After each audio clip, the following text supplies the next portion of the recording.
can tell us the process in which these people did come out to tell you, and which elections do you think are involved in all of these scandals? I certainly would not want to speculate on that, but what I can say is that it was an attempt to subvert the whole process. Don't forget the general elections dealing with state assembly, national assembly, in some cases governorship, and of course the presidential elections.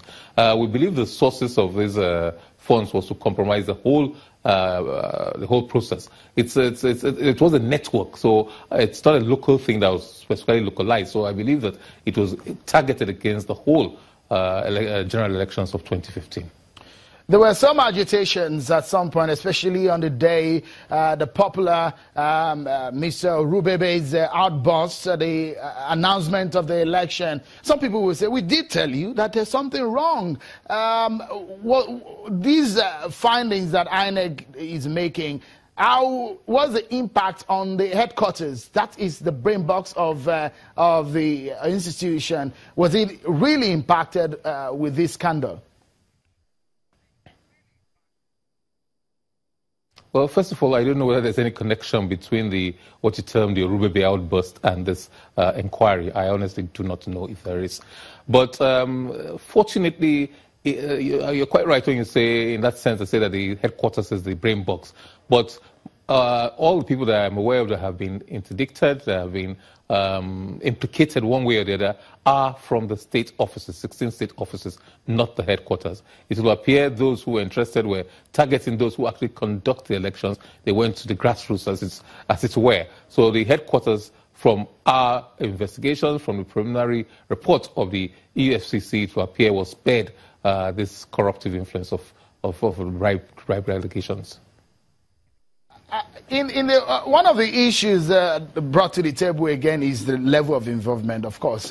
And one we wonder at this point in time, if you can tell us some of the states in the 16 states that you talked about, can you tell us maybe 5 or 6 or 7 or 10 of those states involved?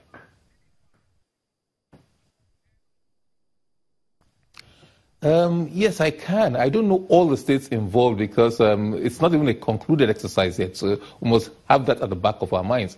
But a talk of states in southwest Lagos and 1 or 2 others in the southeast Anambra was named, I believe, Benue, several of those states. But I can subsequently give you the full list of those states where the investigative reports of the EFCC covered.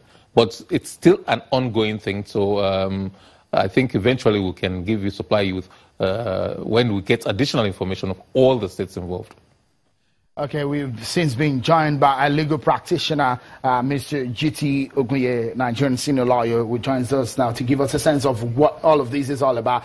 Very intriguing, very sad tale for Nigerian electoral process and Nigerian democracy. How does this come to you? The question here will be, what impact will this have on our electoral process? Here, 24 billion naira scandal, and INEC is saying 3 billion out of it they've been able to confirm that got into the hands of their staff. Well, as sad as this is confirming what we've always known. The only thing that's occurred is that an opposition party took over the reins of government at the center and thereby created an environment to look at the electoral process, particularly the corruption of the process, principally by opposition elements. This has always been the case, and this is no speculation. When elections are conducted and you see people shouting, oh, this is what has happened and all that, this always known. Now, it is not a small thing. The report available is that you're talking about the sum. You're talking about 3 billion. You're talking about 24 billion. But I want to talk about numbers of officials of INEC that have been fingered. That's a lot. The report available is talking about over 200. Almost 300, because about 70 being profiled. Yes, yeah. Almost 300. including at least five former recs, and one former national commissioner. So that's a lot. Out of 36 states, that's a lot. And so for me, it undermines faith in the electoral system. It's a contamination and corruption of the electoral system. And it then calls to question the credibility of our democratic system. Because our democratic system rests on an electoral system. Indeed, electoral system is part of the democratic system, but it's what then throws up those who are going to lead the country. So the question is, if you have an electoral system that is this corrupt, can we have a corrupt-free government system?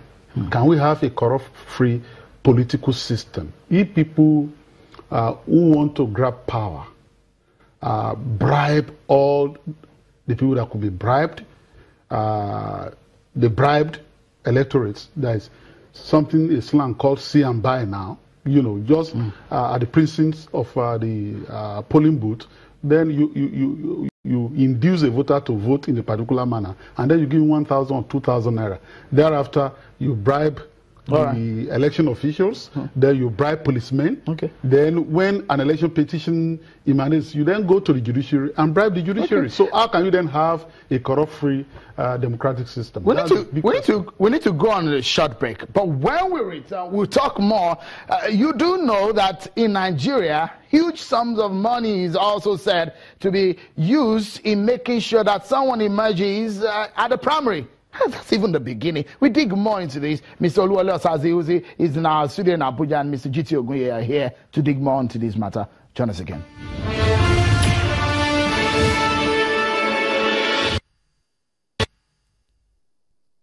Among other things, the committee found that A, there was a clear attempt to bribe INEC staff to influence the outcome of the 2015 general elections using an NGO, the West African Network of Election Observers, whose initials are WANEO, are made up mainly of retired INEC senior officials. Out of the 23 billion naira which the EFCC report said was used to influence the elections, the committee established that 3 billion 46 million 829,000 naira was received by INEC staff in 16 states. Based on their level of involvement, 205 serving INEC staff will be immediately placed on interdiction, which entails suspension from duties and being placed on half salary, pending the final determination of the cases they have with the EFCC. Remember, the report we have is interim. The EFCC has not finalized the report yet, and it's only involved so far 16 states. So the remaining states are still out there. Even an interim report has not been issued yet by the EFCC.